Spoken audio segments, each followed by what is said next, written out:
दोस्तों, पाकिस्तान एक तरफ टेररिज्म को बढ़ावा दे रहा है, टेरर फंडिंग कर रहा है, मनी लॉन्ड्रिंग में व्यस्त है और दूसरी तरफ दुनिया के देशों के सामने कटोरा लेकर के खड़ा हो जाता है कि मुझे कर्ज दो। और दुनिया का एक भी देश इसको आज चवन्नी देने के लिए भी तैयार नहीं है, चाहे वर्ल्ड बैंक हो, एडीबी हो या आईएमएफ हो। दोस्तों, कोई भी ऑर्गेनाइजेशन इसे एक फूटी कौड़ी देने को तैयार नहीं है। दोस्तों, ऐसा इसमें बहुत बड़ा हाथ जो है ये इसका टेररिज्म को बढ़ावा देना, टेरर फंडिंग करना, मनी लॉन्ड्रिंग में व्यस्त होना। और जो मेन रीजन है दोस्तों वो है इसका ग्रे लिस्ट में शामिल होना। हाँ दोस्तों, आज मैं इसी की बात कर रहा हूँ। आज मैं आपके साथ FATF की बात करने वाला हूँ, जिसकी ग्रे लिस्ट में पाकिस्तान अभी तक मौजूद है, जिसके कारण इसे कहीं से कोई सहायता नहीं मिल रही है। ये एकमात्र चीन है जो इसकी पीछे से मदद करते रहता है, लेकिन बहुत से जगहों पर वो भी इसे धोखा देने को तैयार बैठा है। तो दोस्तों, आज इस वीडियो में मैं आपके साथ FATF की बात करने वाला हूं दोस्तों, जिसकी ग्रे लिस्ट में पाकिस्तान है। आज मैं आपको FATF के सारी बातों को बताने वाला हूं।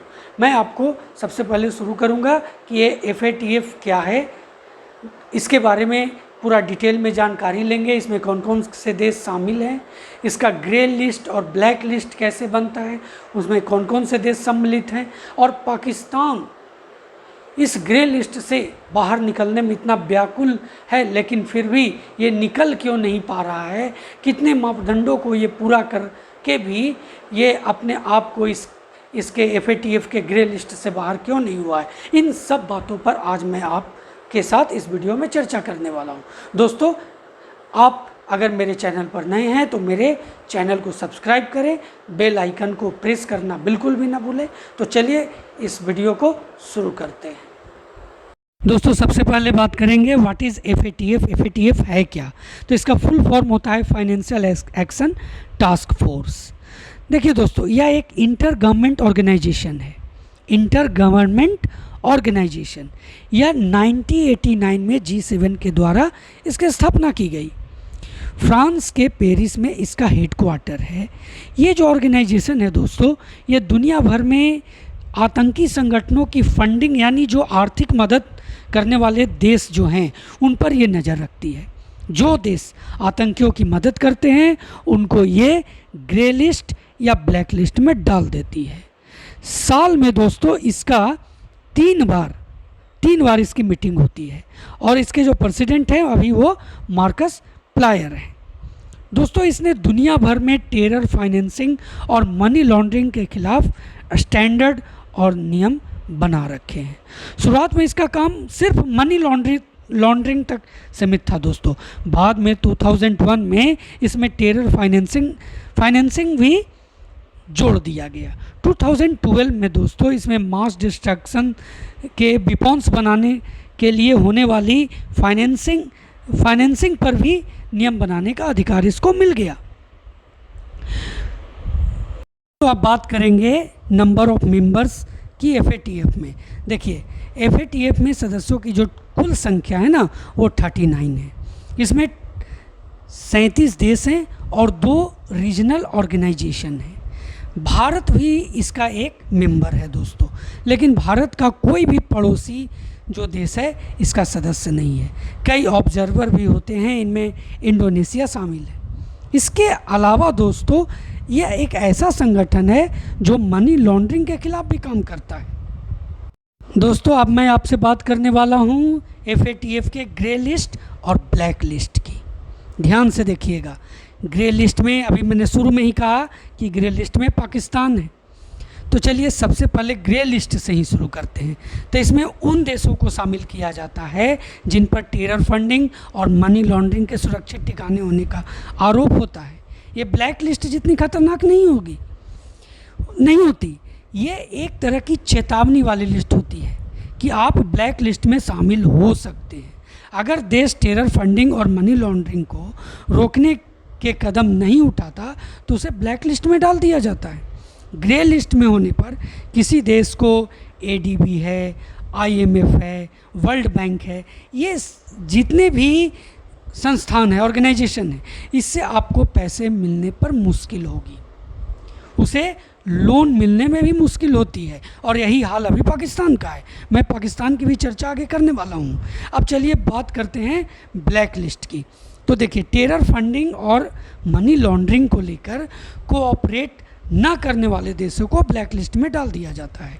इन देशों को नॉन कोऑपरेशन कंट्रीज़ और टेररिस्ट यानी NCCTs कहा जाता है। इसमें अगर कोई देश है दोस्तों, तो इसका मतलब होता है कि वो टेरर फंडिंग और मनी लॉन्ड्रिंग को सपोर्ट कर रहा है। यह लिस्ट अपडेट होती रहती है दोस्तों। किसी देश के, मैंने आपको शुरू में बताया कि इसका साल में 3 बार मीटिंग होता है, तो ये अपडेट होते रहता है। किसी भी कंट्रीज़ के ब्लैक लिस्ट में जाने पर उस कंट्री को IMF, वर्ल्ड बैंक जैसे संस्थानों से लोन नहीं मिल पाता। ऐसे देशों को ब्लैक लिस्ट करने का सिलसिला वर्ष 2000 से शुरू किया गया था। दोस्तों, गाइडलाइन पर काम करने को कहा जाता है ऐसे देशों को जिन्हें ग्रे लिस्ट में या ब्लैक लिस्ट में शामिल करने के लिए पहले उनको एक चेतावनी दी जाती है। फिर कुछ देशों की एक कमेटी बना करके निगरानी की जाती है कि ऐसे देश जो ग्रे लिस्ट और ब्लैक लिस्ट में शामिल होने वाले हैं, ऐसे देश जो जिनका और एक निगरानी में जो देश शामिल होते हैं, ऐसे देशों की निगरानी करने के लिए वो गाइडलाइंस के मुताबिक गंभीर मामलों को काबू करने के लिए क्या और कैसे कदम उठा सकते रहे हैं, इसकी उन्हें पूरी रिपोर्ट तैयार करनी होती है। अब बात करेंगे, अब सबसे इम्पॉर्टेंट बात दोस्तों, पाकिस्तान FATF की ग्रे लिस्ट में है। देखिए, आतंकवाद की फंडिंग और मनी लॉन्ड्रिंग के खिलाफ ठोस कार्रवाई नहीं करने के कारण दोस्तों पाकिस्तान को जून 2018 में FATF की ग्रे लिस्ट में रखा गया था। तब से वह अब तक उस लिस्ट में बना हुआ है। FATF ने टेरर फंडिंग और मनी लॉन्ड्रिंग के केस में पाकिस्तान से 27 प्रमुख बिंदुओं पर काम करने को कहा था, लेकिन पाकिस्तान सारे टारगेट को पूरा नहीं कर पा रहा है। 27 में 26 बिंदुओं पर ही वो खरा उतरा है, जिसके कारण वह अभी भी इस लिस्ट में बना हुआ है दोस्तों। अभी हाल में दोस्तों FATF के प्रेसिडेंट मार्कस प्लेयर का कहना है दोस्तों कि पाकिस्तान पर नज़र रखी जा रही है। उन्होंने कहा है दोस्तों कि पाकिस्तान अभी भी FATF के कई मानकों को पूरी तरह असरदार तरह से लागू करने में असफल रहा है, जिससे मनी लॉन्ड्रिंग का खतरा बढ़ता जा रहा है। मार्कस का कहना है कि अभी एक बड़ा काम संयुक्त राष्ट्र द्वारा आतंकी करार दिए गए संगठनों और उसके आकाओं के जांच और सज़ा देना है दोस्तों, जिसे अभी तक पाकिस्तान पूरा नहीं किया है, उसे अभी पूरा करना है। 27 में जो 26 बिंदुओं को पूरा करने के बावजूद दोस्तों वो एक बिंदु के कारण अभी भी उसे 2 से 3 महीने तक ग्रे लिस्ट में रहना पड़ेगा। दोस्तों, पाकिस्तान कहता है कि ऐसा ये पश्चिमी जो मतलब वेस्टर्न कंट्रीज़ हैं, उनका ये पाकिस्तान के खिलाफ भेदभाव है, वहाँ के माने पाकिस्तानियों का कहना है। लेकिन दोस्तों, ऐसी बात नहीं है। जब तक आप सभी मानकों पर खरे नहीं उतरिएगा, तब तक आपको बरी नहीं किया जा सकता। और पाकिस्तान उतरने वाला नहीं है। वो थोड़े दिन के लिए उतर जाए, फिर वो उसी लिस्ट में चल जाएगा, इसमें कोई शक नहीं। दोस्तों, पाकिस्तान टेरर फंडिंग और मनी लॉन्ड्रिंग के खिलाफ सही तरह से कार्रवाई नहीं करने के कारण इस ग्रे लिस्ट में आया। साथ ही दोस्तों, बहुत से और कारण हुए। जब अमेरिका में 9/11 हमला हुआ था, उसके बाद पाकिस्तान में एक आतंकवाद का रिपोर्टिंग करने के लिए जो पत्रकार डेनियल पर्ल पहुंचा था और उसका सिर जो काट लिया गया था, और उस समय आतंकियों ने काटा था। और इस केस के प्रमुख जो आरोपी था दोस्तों, उसका नाम था उमर सईद शेख, जिसे पाकिस्तान के सुप्रीम कोर्ट ने निर्दोष कर दिया था। अमेरिका ने उसके इस कदम पर बहुत बड़ा ऐतराज़ जताया था और इसी के कारण, इस फैसले के कारण ही उसे FATF के ग्रे लिस्ट में लंबे समय तक रहना पड़ा। इतना ही नहीं दोस्तों, देखिए FATF का जो हेडक्वार्टर है वह है पेरिस में, फ्रांस के पेरिस में। और आतंकवाद के विरोध पर फ्रांसीसी राष्ट्रपति की आलोचना भी अभी हाल के दिनों में हमारे इमरान साहब जो पाकिस्तान के प्राइम मिनिस्टर हैं उन्होंने किया, और जिसके कारण पाकिस्तान को ये बात, माफ़ कीजिए, फ्रांस को ये बात रास नहीं आई।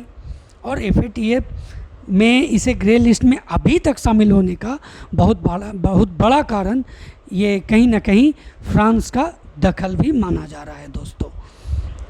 अगर दोस्तों पाकिस्तान इस FATF के ग्रे लिस्ट में बना रहेगा तो क्या होगा, ये बहुत बड़ा प्रश्न है। तो देखिए, पाकिस्तान की इकोनॉमी बुरी तरह से चरमरा जाएगी। अरे चरमरा तो गई ही है, शुरू में ही मैंने बताया, कटोरा लेके खड़ा है। और आपको जैसा कि पता है कि पाकिस्तान पहले से ही कंगाल हो चुका है और ऐसा स्थिति है कि कर्ज में डूबा हुआ है। अब कई जो उसके फ्रेंड्स हैं, मतलब जो मित्र देश हैं, पाकिस्तान को इकोनॉमिकली हेल्प देने से इनकार कर दिया है। ऐसे में उसके पास वर्ल्ड बैंक, ADB जैसे इंटरनेशनल संस्थाओं से ही कर्ज का आसरा है दोस्तों।